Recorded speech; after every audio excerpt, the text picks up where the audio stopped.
Qu'est-ce que le bonheur signifie pour vous aujourd'hui? La santé, mentale, physique, désirer ce qu'on a. Pour moi, bonheur, c'est être bien dans ma peau. La chose principale, c'est la santé. Et puis, je trouve l'amour entre les gens. Ça, c'est le bonheur. Magnifique. Voilà. Le bon vivre ensemble. Alors la première chose, la santé. Pour moi, le bonheur représente d'abord les enfants, le partage. Les amis, la famille. Je pense que c'est d'être aligné avec ses valeurs personnelles. Est-ce que vous considérez-vous comme une personne heureuse et pourquoi? Alors oui, j'ai plutôt beaucoup de chance. J'ai la chance de faire des activités que j'aime, d'avoir un métier que j'aime et d'être entourée de personnes qui remplissent ma vie et de belles choses. Donc oui, je pense que j'ai la chance de vivre le bonheur. Mais pas toujours, non. Mais on a quand même des choses, les jours où on n'est pas bien. Hein. Mais ça, c'est construit, voilà. Ça dépend des jours. J'ai beaucoup de chance, mais le bonheur n'est pas toujours à la porte, hein, malheureusement.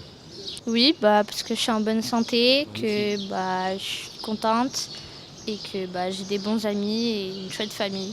Mon bonheur personnel ne dépend pas que de moi-même. Mon bonheur personnel ne vaut rien. Si moi je suis heureux et que les autres ne sont pas heureux, je ne me sens pas heureux. Oui, je suis heureuse, je suis chanceuse parce qu'on est une famille unie. J'ai la chance d'avoir des amis, de pouvoir faire un métier que j'aime beaucoup. Qu'est-ce qui vous rend le plus heureux au quotidien? Des petits moments, un ciel bleu, une rencontre, un petit moment partagé avec quelqu'un, découvrir Breno. Ah, merci. Si je n'ai pas de mal, quelque part. Les douleurs, ouais. Les douleurs, sans douleur. Ça, c'est vraiment important pour moi. Parce que vieillir, c'est pas drôle. Hein? Je dirais le bonheur des autres. Et de voir des enfants sourire, s'entraider, justement, c'est dans le sens du partage. Les belles rencontres, les petits imprévus qui ajoutent un petit peu de piment dans une journée, comme ce moment. Le bonheur dépend-il de l'argent, de la famille ou de la santé? De santé, oui, mais le bonheur dépend de moi, toute seule. Exact. Parce qu'on construit son bonheur, hein? Ça ne vient pas d'extérieur. Ça vient pas tout seul. Non, ça ne vient pas tout seul. Exact. Il faut travailler.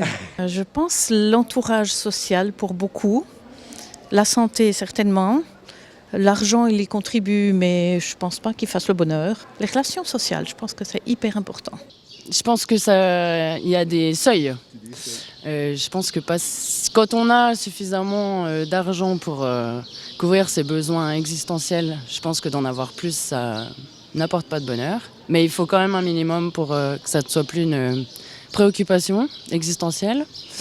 Dans la famille, je mets les proches. C'est d'abord, alors ces 3 points-là, ces 3 points clés sont très très très importantes.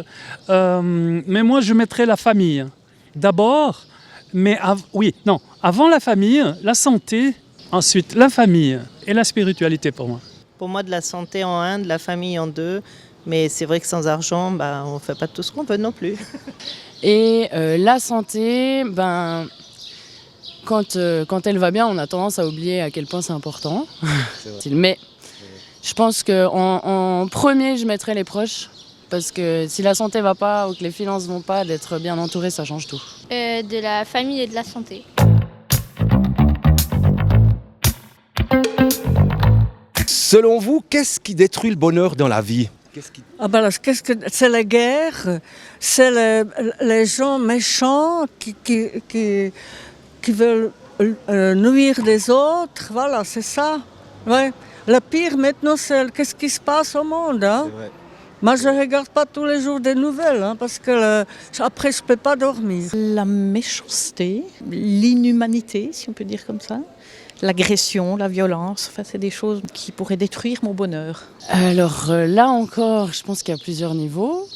Quand justement on oublie de désirer ce qu'on a déjà et qu'on veut toujours ce qu'on n'a pas, qu'on oublie la valeur de ce qu'on a, c'est un gros obstacle au bonheur. Et puis après, ce qu'on vient d'évoquer, de la solitude, l'isolement, la précarité. Non, le bonheur est indestructible. Le bonheur se vit, comme je l'ai dit tout à l'heure, se partage. Et voilà, on ne peut pas détruire le bonheur, c'est une vanité. Mais c'est vrai que ça existe des gens qui ont cette vibration négative. Mais on peut être multimillionnaire, penser avoir beaucoup d'amis et être très malheureux si on ne désire pas ce qu'on a déjà. Les parasites, les choses qui parasitent le quotidien et qui font qu'on ne peut pas faire ce qu'on veut comme on aimerait. Alors ça peut être des gens nocifs, ça peut être d'un problème de santé, ça peut être manque d'argent, enfin plein de choses. Si vous pourriez changer quelque chose dans le monde pour rendre les gens plus heureux, qu'est-ce que vous feriez? J'ai pas de baguette magique, si seulement. Difficile à dire. Très difficile à dire. Ce serait quoi pour qu'ils apprennent de s'aimer entre les gens. Voilà. Je pense que j'agirais peut-être sur les guerres d'abord. Faire stopper tout ça et que les gens soient en sécurité. Voilà. Pour rendre les gens plus heureux. Revenu inconditionnel universel. Ouais, enlever les mauvaises personnes qui sont méchants. Est-ce qu'ils sont, ils sont heureux? Si une personne est déjà heureuse, moi je ne vais pas la rendre plus que ça. On va partager, je vais aimer cette personne. Éliminer toutes les personnes nocives qui ont de mauvaises intentions, qui sont toxiques et qui font qu'on ne peut pas profiter de la vie comme on voudrait. Et qu'on doit se soucier déjà dès tout petit de grands malheurs. Si je peux contribuer un tout petit peu à mon petit niveau, c'est de lui dire, one love, quoi.